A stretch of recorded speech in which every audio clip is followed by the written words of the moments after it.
Գայլը հարցակվեց ոչխարներիս վրա։ Տեսեք ոնց է փախչում գայլը։ Մի փոքր ներքև,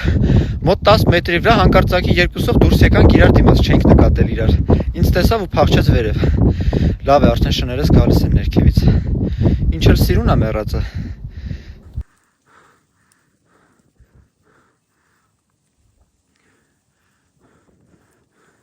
Հիմա տեսեք մեր շունը ոնց է հետապնդում գայլին։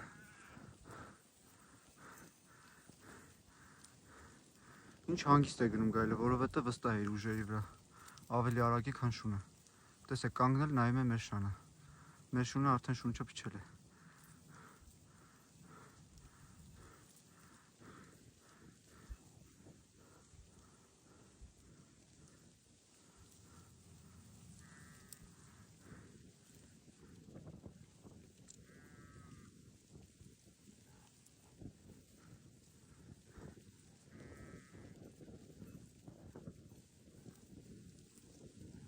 Շները միջև հիմա չեն հանգստանում, գայլի հետքերով անընդհատ հոտոտում են ու այսպես փնտրում։